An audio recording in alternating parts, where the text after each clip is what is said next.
ऐसा कूड़े के ढेर सफाई के टेंडर की वजह से कहीं पर भी नहीं रोका हुआ काम, क्योंकि जो पहले की वैकल्पिक व्यवस्था थी उसके द्वारा सफाई कराई जा रही है। और कूड़े के जो टेंडर हैं पूरे हरियाणा के डोर टू डोर के काफ़ी खुलते जा रहे हैं और अगले 2 महीने के अंदर सारे के सारे टेंडर खुलकर अलॉट भी हो जाएंगे। मैक्सिमम 2 महीने, बाकी तो मैक्सिमम इसी महीने के अंदर होने हैं। और सफाई व्यवस्था पहले से बेहतर होगी और बेटर होने के पूरा प्रयास हम लोगों का है। पुरानी एजेंसी संभाल रही है जो जहाँ जहाँ नहीं हुआ पुरानी एजेंसी, कोई भी ऐसा काम नहीं है कि जहाँ पर काम खत्म हो गया और उनको बिल्कुल ही काम ना करने के लिए मना कर दिया गया हो, ऐसी कोई व्यवस्था नहीं है। पिछले दिनों ऐसी तस्वीरें भी आई थी कि डोर टू डोर कचरा कलेक्शन मामले में जो लापरवाही आई थी, उस मामले में 160 से ज़्यादा कर्मचारी अधिकारियों को नोटिस भी इशू किए गए। देखिए, एक तो एक नियमित प्रक्रिया है। अगर कोई अधिकारी ये काम ठीक नहीं करेगा उसे नोटिस इशू होगा, उसकी चार्जशीट भी की जाएगी, सस्पेंशन भी होगा। लेकिन जो अच्छा काम करेगा, एक जो नई बात नायब सैनी सरकार के अंदर आप लोगों को देखने को मिलेगी, जो अधिकारी अच्छा काम करेगा उसे शाबाशी और पारितोषिक भी दिया जाए। एक पिछले दिनों जो कार्रवाई हुई रेवेन्यू अधिकारियों के ऊपर और आपने कहा कि फेजेस के अंदर ये कार्रवाई होगी, तो अब कुछ कार्रवाई तो हुई थी 1-2 लोगों के ऊपर, कुछ और लाइन में है? देखिए, जो रिपोर्ट्स नीचे से बनकर आई है सब ये एक रेगुलर सरकार का तंत्र है, लोगों को, अफसरों को, सभी को फॉलोअप करता रहता है। जहाँ अनियमितताएँ थी जो थी वो रिपोर्ट बनकर आ गई, नीचे अधिकारियों को भेज दी है, जो कंसर्न अधिकारी हैं उन तक पहुँच दी जा रही है। जो लोग उस पे अपना संज्ञान लेंगे, जिस की ज्यूरिडिक्शन बनती है उस पर कार्रवाई करेंगे और जल्दी कार्रवाई। ये तो रोज़ ही बदलते, रोज़ ही आती रहती है, 10 बढ़ गए 10 घट गए, जिन पर होगी उसे हटा दिया लिस्ट में से 10 लोग आगे।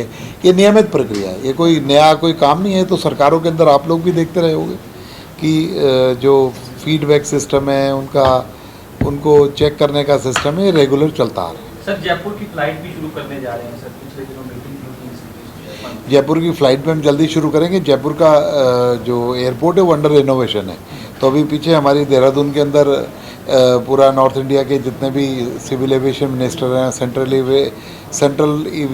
एविएशन मिनिस्टर राम नायडू जी भी वहाँ आए थे।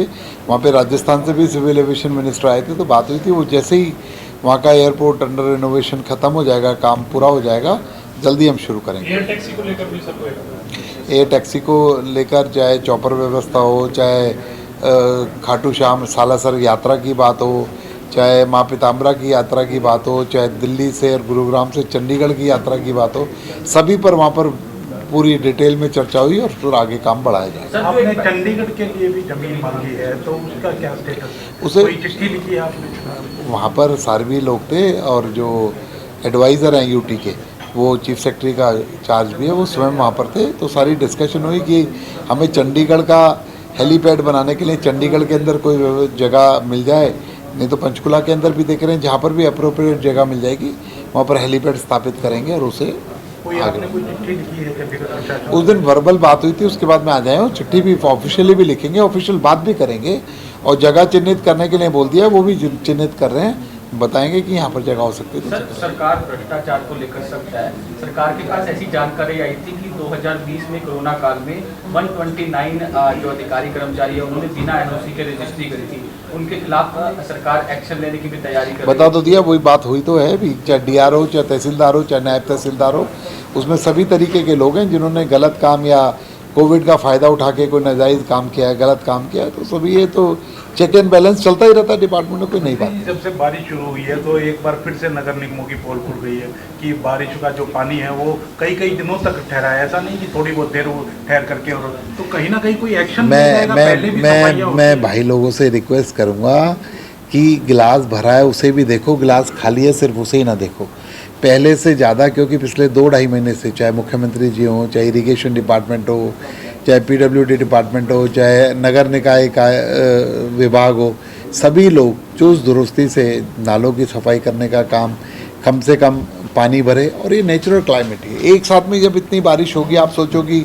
जो डिज़ाइन पूरे रोड्स या जो ड्रेनेज सिस्टम है वो पूरे साल के लिए क्या हो, एक बार में तिगना चौगना जाए तो घंटे 2 घंटे तो अव्यवस्था रहेगी। ये तो नेचुरल सी बात है, इसी को कैमरा ले लेके दिखाते रहो तो ठीक है, लेकिन कितनी जल्दी पानी चला गया, किस तरीके की व्यवस्था है, कितनी देर खड़ा रहना, थोड़ा उस पर भी ध्यान दो। आप लोग भी हमारा पार्ट हो, लोकतंत्र का चौथा स्तंभ हो, तो थोड़ा बैलेंस करके सर रखें। एसवाईएल को लेकर आज बैठक होने जा रही है। हालांकि सुप्रीम कोर्ट कई बार पंजाब को फटकार भी लगा चुका है कि जो हरियाणा के हक का पानी मिलना चाहिए, नहर का निर्माण होना चाहिए, लेकिन उसके बावजूद भी पंजाब अपने अड़ियल रवैये पर कायम है। आज बैठक होने जा रही है। देखिए, माननीय सुप्रीम कोर्ट सबसे बड़ा जो है न्याय का केंद्र है, और जो उसके आदेश और जो पहले ही डिवीज़न हुआ है पानी का, तो वो कैसे रोक सकते हैं? कितने दिन वो कर सकते हैं? इस तरीके की बात करेंगे तो न्यायपालिका है, केंद्र सरकार है, हरियाणा सरकार का तंत्र है जो कि कोर्ट के ऑर्डर को पालन कराने का काम करेगा। तो पानी जो हरियाणा का है वो मिलेगा,